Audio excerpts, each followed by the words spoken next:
3 शब्द आ गए, एक तो सार्थक, दूसरा जीवन और तीसरा तप। तीनों ही शब्द बहुत उच्च कोटि के हैं। तो हम पहले जीवन की बात करते हैं। जीवन का अर्थ होता है जन्म से लेके मृत्यु तक हम जो कार्यकलाप करते हैं, परिवार में, समाज में, हमारा जो औद्योगिक क्षेत्र है, यानी हमारा जो वर्किंग पीरियड है, कर्म भूमि है, उस पे कार्य करना और परोपकार का, संस्थाओं के अंदर परोपकार का कार्य करना, ये जो हम दिन भर प्रतिदिन करते हैं, ये जितने समय तक हम करते हैं वह जीवन कहलाता है। अब सार्थक का अर्थ होता है कि ऐसा जीवन जो स्वयं के लिए उपयोगी हो और दूसरों के लिए उपयोगी है, स्वयं आनंदित हो, दूसरों को आनंदित करे, स्वयं सुखी हो और दूसरों को सुखी करे, वह सार्थक जीवन होता है। और सही मायने में कहा जाए तो हमारी भारतीय संस्कृति कहती है कि सार्थक जीवन कौन सा है कि प्राप्त मन वचन काया से इस संसार के किसी भी जीव को किंचित मात्र भी दुख न हो और दुख न हो, ये सार्थक जीवन है। जो दूसरों के आंसू पहुंचता है, ईश्वर उसकी आंखों में कभी आंसू नहीं आने देते। God help those who help themselves. ईश्वर उसकी मदद करता है जो व्यक्ति पुरुषार्थ करता है। चरे वेती हम चलते रहे, कारवां बनता रहा। यानी पुरुषार्थवान व्यक्ति, परोपकारी व्यक्ति होता है, वह जीवन सार्थक जीवन कहलाता है।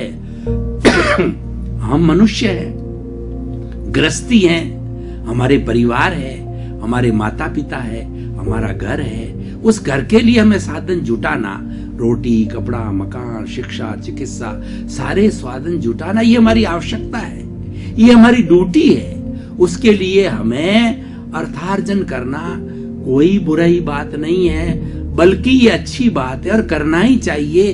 ये प्राथमिक ड्यूटी है और इस प्राथमिक ड्यूटी को नीड कहा जाता है। नीड हरेक को पूरी करनी चाहिए। हमारे संविधान में भी कहा गया है, जो भी सरकार बनेगी वह जनता के द्वारा, जनता से और जनता के लिए है, और वह सरकार जनता को बेसिक फैसिलिटी, शुद्ध हवा, शुद्ध पानी, शुद्ध वायुमंडल और शुद्ध जीवन और स्वतंत्रता, बोलने की स्वतंत्रता, विचार की अभिव्यक्ति और हमारी जो है धार्मिक स्वतंत्रता को मेंटेन करेंगे। तो ये हमारा हक है और नीड हमारा हक है। लेकिन नीड के बाहर जो है वो ग्रीड है, वो हमारा हक नहीं है। वह असार्थक जीवन है, वह जीवन निरर्थक है और हम दायरे में रह करके करते हैं, वो हमारी नीड को पूरा करते हैं। ये सार्थक जीवन में करना भी चाहिए। क्यों कि जो है वो कहा गया है कि साईं इतना दीजिए जामे कुटुंब समाए, मैं भी भूखा न रहूं और साधु न भूखा जाए।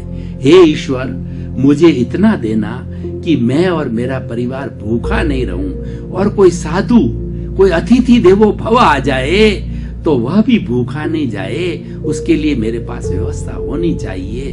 This is need, this is duty और दिस इज परोपकार, ये सेवा है। तो ये सार्थक जीवन है। निरर्थक जीवन क्या है वह भी बता देता हूं मैं, कि हमारा 5 सदस्यों का एक आइडियल जो परिवार, आजकल न्यूक्लियर फैमिली, मान लीजिए कि 3 बच्चे, 3 होते ही नहीं, आज तो 2 ही होते हैं, 3 मान लेता हूं, 3 बच्चे और जो माता पिता और 2 पेरेंट्स, 7 मान लीजिए 7 लोगों का परिवार है। 7 लोगों के परिवार के लिए एक अच्छा बंगला चाहिए, एक अच्छी गाड़ी चाहिए और हर जो सदस्य उसके लिए फोन चाहिए, ठीक है ना, और सारी सुविधा चाहिए घर के अंदर। अच्छी बात है।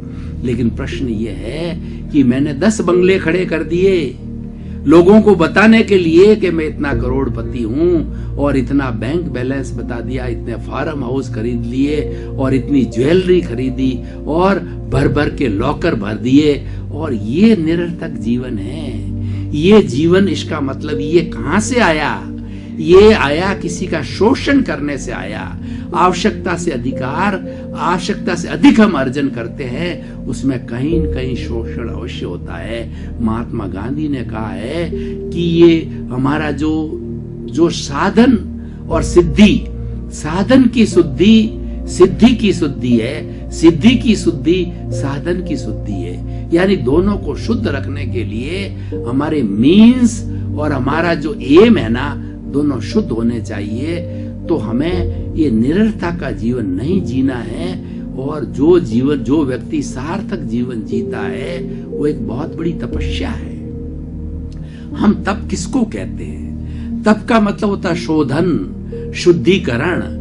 जब सोने को बड़े अंगारे के अंदर तपाया जाता है, अग्नि में तपाया जाता है, उसकी खोट निकल जाती है और खोट निकल के वो 24 कैरेट का सोना बन जाता है। उसी तरीके से तपस्या एक ऐसी अग्नि है जो हमारी बुराइयों को जला देती है, हमारे दोषों को जला देती है, हमारे पापों को जला देती है और हम 24 कैरेट का सोना बन जाते हैं। इसका अर्थ ये हुआ कि हम अगर मान लीजिए कि परोपकार का जीवन जीते हैं, सेवा का जीवन जीते हैं और हम ग्रीड के फार्मूले में नहीं जाते हैं। ग्रीड का अर्थ होता है कि आवश्यकता से अधिक संग्रह करना, लोभ की वृत्ति करना। लोभ की वृत्ति के लिए कहा जाता है कि मनुष्य इतना लोभी है कि सारी सृष्टि की संपत्ति, धन दौलत एक व्यक्ति को दे दी जाए तो व्यक्ति दाबता नहीं है, वह संतुष्ट नहीं होता है। जबकि उस सृष्टि की जिसके अंदर 84 लाख जीवा योनिया उत्पत्ति स्थल है,